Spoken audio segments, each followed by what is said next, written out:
Entreprise et innovation, l'or est au programme ce matin avec vous, Mathieu Amaché. Bonjour Mathieu.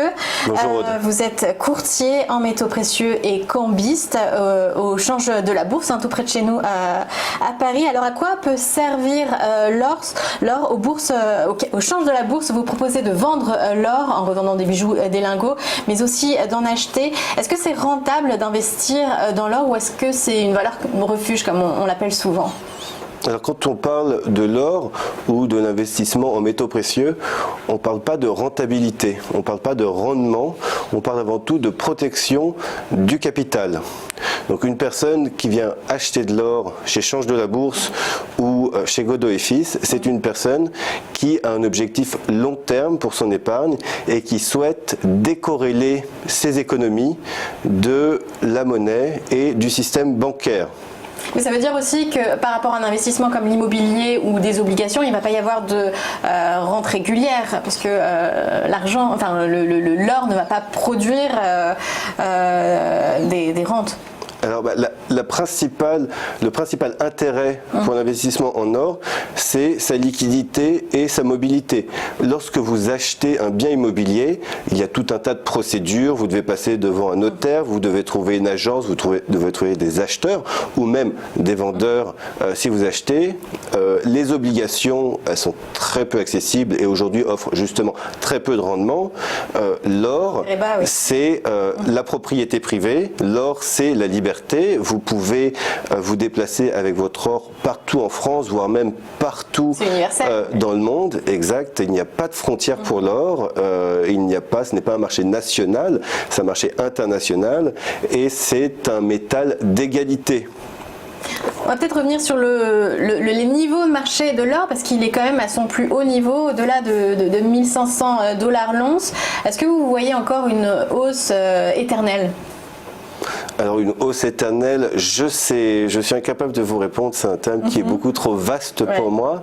Qu'est-ce qui porte le marché actuellement ? En tout cas, ce qui porte le marché, c'est le début du marché haussier de l'or, c'est les années 2000, c'est l'éclatement de la bulle Internet et c'est l'autorisation par le gouvernement chinois donnée à sa population d'acheter de l'or. Ensuite, vous avez eu la crise des subprimes qui a propulsé l'or jusqu'à 1900 € l'once. On a une consolidation entre 2011 et 2013. Aujourd'hui, on est sur des niveaux à peu près 1550 $ l'once ou 1400 € l'once, puisqu'il faut parler également en monnaie nationale, mais l'or est au-dessus des monnaies. Et ce dont on ne parle pas beaucoup, c'est que l'or, c'est un marché extrêmement dynamique. Surtout ces dernières années, les cartes des puissances économiques ont été redistribuées, sont passées de l'ouest américain à l'est ou à l'extrême orient, chinois, Inde et même en Russie. Ce sont ces pays-là qui tirent le marché à la hausse. Les populations ont des pouvoirs d'achat qui augmentent. Les gouvernements cherchent à se décorréler justement du dollar américain et comment ils le font? Ils achètent de l'or. C'est pour ça que le marché de l'or augmente et pourquoi il augmente rapidement. Quand on a de l'or, est-ce qu'il faut le garder longtemps? Comment on le vend? Comment on le cède aussi? On peut le transmettre peut-être à ses héritiers? Alors, vous avez plusieurs profils d'épargnants ou d'investisseurs dans l'or. Vous avez le jeune actif qui tous les mois va acheter un peu d'or, une pièce ou un lingot et qui va le garder jusqu'à sa retraite, qui va le garder pendant 40 ans. Donc il décorrélera son économie, son épargne, de la monnaie. Mais vous avez aussi des seniors qui justement revendent leur épargne pour pouvoir profiter de leur retraite, ou des seniors qui achètent de l'or pour justement préparer leur succession. Donc l'or, il peut être cédé du vivant. Donc c'est une niche fiscale qui est très intéressante parce que si vous l'achetez et que vous le cédez, la personne à qui vous le cédez n'aura pas d'impôt à payer. On part généralement sur les plus-values des valeurs mobilières. Et si la ça rentre revente... dans la limite de transmission du vivant des 100 000 euros, vous savez, Je crois que c'est 150 000 tous les 15 ans. Selon, oui, exact. Direct, ouais. Oui, donc c'est très bien si vous avez, si vous êtes un senior, que vous voulez aider vos enfants, par exemple pour la création d'une entreprise ou pour l'achat d'un habitat, d'un bien immobilier. Dans ce cas-là, vous pouvez lui transmettre une partie du capital en or. Mais même l'or peut rentrer dans un héritage long terme. Nombreux sont nos clients, des seniors, qui achètent des pièces tous les mois pour leurs petits-enfants ou même pour leurs enfants et qu'ils leur donnent afin de transmettre une partie de leur patrimoine au compte-gouttes, petit à petit. Voilà. Exact. Et ce qui fait que parfois on a des clients qui ont une quarantaine d'années justement, qui ont besoin d'un capital, qui revendent leurs pièces qu'ils ont accumulées grâce à leurs parents ou leurs grands-parents. Ça fait une quantité assez importante d'argent. Et surtout, ceux qui viennent revendre en ce moment, les grands-parents ont acheté les pièces alors que l'once était aux alentours de $400 l'once, ce qui fait à peu près $300 l'once, et qui maintenant, en revendant cet or qui a été multiplié.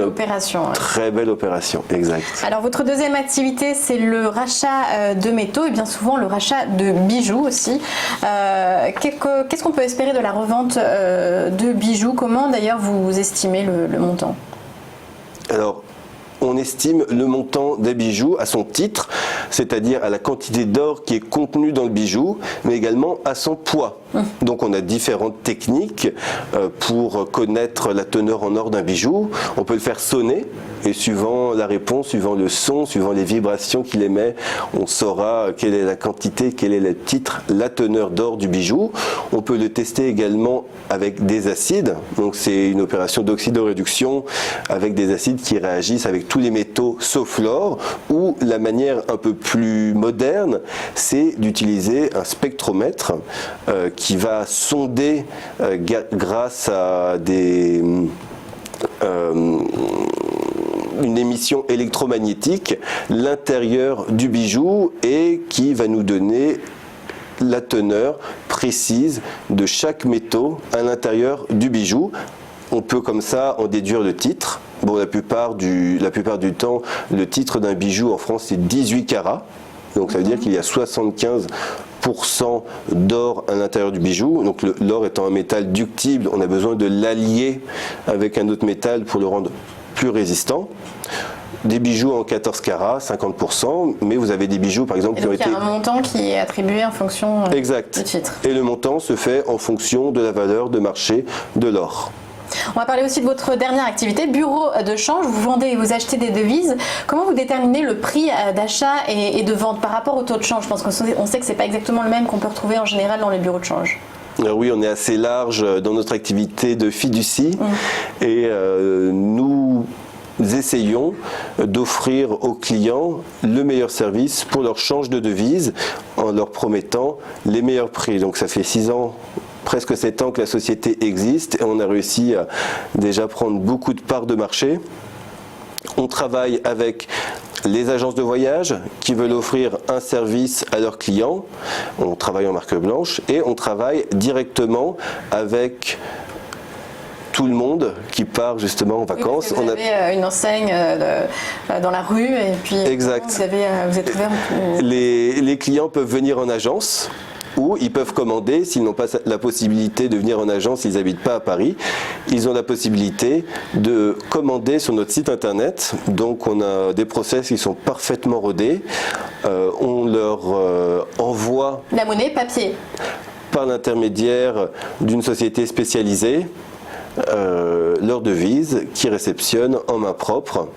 Et comme ça, ils peuvent profiter des tarifs change de la bourse et également de la rapidité parce que très souvent, ce qui est assez étonnant, c'est que les clients s'y prennent au dernier moment et ils sont ravis de nous trouver puisqu'on leur transmet leur devise en 48 heures.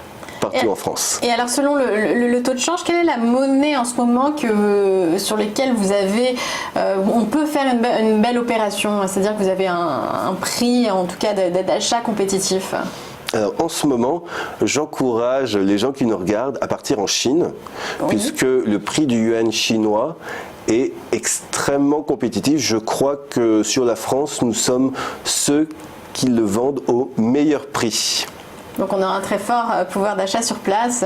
Exact. Profiter des merveilles de la Chine. Merci Mathieu Amacher. Je rappelle que vous êtes courtier en métaux précieux et cambiste au change de la bourse.